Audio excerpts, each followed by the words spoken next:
Yeah, I said I had a couple of movies to catch up on, so now let's do this one.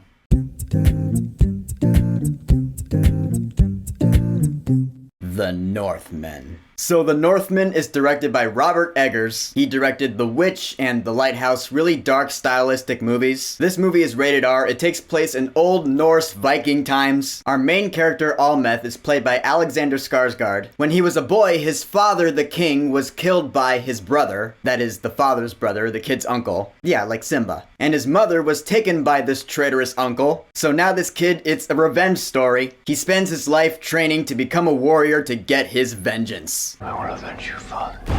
I will save you, mother. I will kill you if you live. And now we have our medieval epic, which, yeah, is pretty damn epic. I'm gonna start off with Alexander Skarsgard because this guy, he's kind of hit or miss for me in terms of his projects. Sometimes he's really good, other times he's Tarzan or Randall Flagg in The Stand. In this movie, he's really good. I mean, he's a Viking, so you know he's gonna be this big brute. This guy is the most brutal motherfucker ever. He's got nothing but revenge on his mind, so yeah, it's like Count of Monte Cristo. It's just his life's meaning. So eventually he comes across his uncle's kingdom, and he blends in as a slave, and he meets Anya Taylor-Joy, who plays Olga, the love interest. And if you don't know me by now, I will say I will never ever complain about Anya Taylor-Joy being in a movie. And this movie is certainly no exception to that. She was actually really good in here though. I mean, no surprise. She's a really good actress. She's a slave too, so she wants to get out. So when she hears that Tarzan is the man with a plan, she's like, yeah, I'll go along with it. At a point in the movie, you actually do feel some good chemistry between the two. They have a good connection, and yeah, I really felt it. As for the bad guy in this movie, his name is Fjolnir, and he looks like the Hound from Game of Thrones. I'm just saying he does. But to my surprise, I thought he was just gonna be a big dick. But he actually ends up being something of a sympathetic villain. I'm not gonna spoil how or why, but I was like, you know what, dude?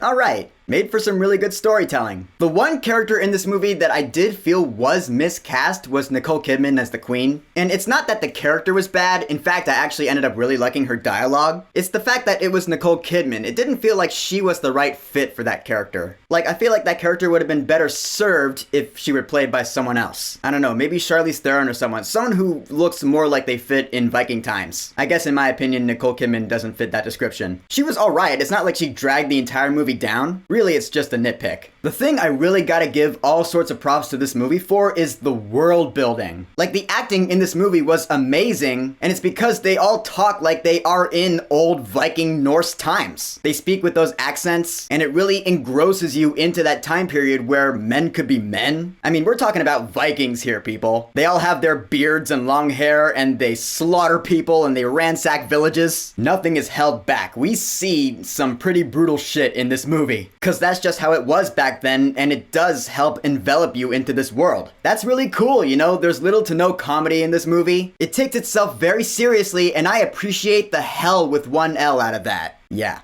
And yeah, I will say, as far as brutality goes, of all movies I've seen recently, this is the one that reminded me the most of Game of Thrones. It's got that kind of brutality, man. We're talking impaling and blood everywhere. There is some disturbing imagery in this movie. Like, I will say, no animals were harmed in the making of this film, but we do get to see something along those lines, and dude, it is just, ugh. So yeah, get ready for that. I mean, it's not just animals that get brutally slaughtered in this movie, but of course, people too. There's one point where we see a bunch of mangled bodies on display. I was like, oh yeah. Someone gets impaled through their face by a slow sword. Yeah, it's that kind of brutality and slaughtering. Those are the words that I can conjure up for this review. But that being said, this movie's not just style over substance, there is a good story there. It's a revenge epic, and it's told in a really cool way, be it well, it's not really a slow burn. The movie actually moves along at a good pace. What it is it does feel a bit artsy-fartsy at times, which I did also say in my last review, which was Everything Everywhere All at Once. But in this context, what I mean is that, yeah, they deal with Norse mythology, they talk about Odin Allfather, and mystic undertones, kind of like Game of Thrones, except there's not as much magic in this movie. But you know, there are some things that are supernatural, and there I was like, alright, this movie's getting a bit, not nonsensical, but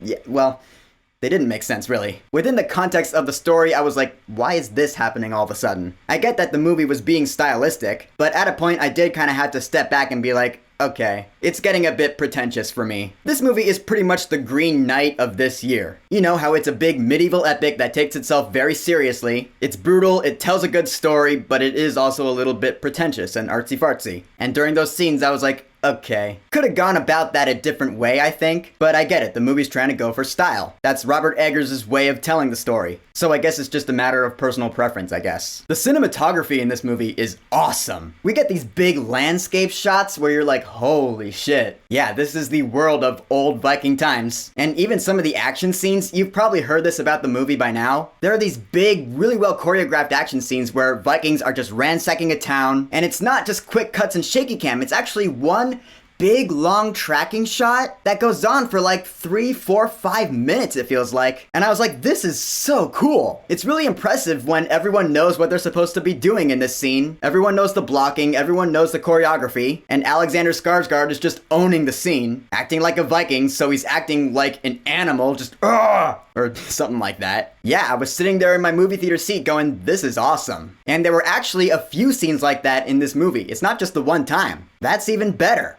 And to bring the whole thing home, we also have an awesome musical score. Yep, it goes right along with the tone. We have those like low Norse vocals that it sounds primitive. Like I half expected when the Vikings are rowing in their boat, I wanted them to start singing, "My mother told me someday I will buy." Yeah, I feel like that song would have really fit in this movie. Plus, that song is just plain awesome. It didn't happen, but it should have. In the end, The Northman is a really cool movie. It takes itself very seriously as a medieval epic. It's a revenge story about a man who wants to avenge his family. It's brutal, it has a lot of gore like Game of Thrones, but it also does have a really good and intriguing story. That's what separates the good stuff from the shit. The acting was amazing. Alexander Skarsgård, Anya Taylor-Joy, Nicole Kidman was good, but could have been better. And some things in the movie just seemed a little bit too pretentious for my taste, but again, that's just a personal preference thing with me. But you know what? This is my channel. I can do that here. I would definitely be down to watch this movie again. And for The Northman, I will say, go see this movie while it's in theaters. So The Northman, have you seen it yet? What do you think about it? And what's your favorite Viking story of all time? Or story about Norse mythology in general? I guess Thor Ragnarok would count.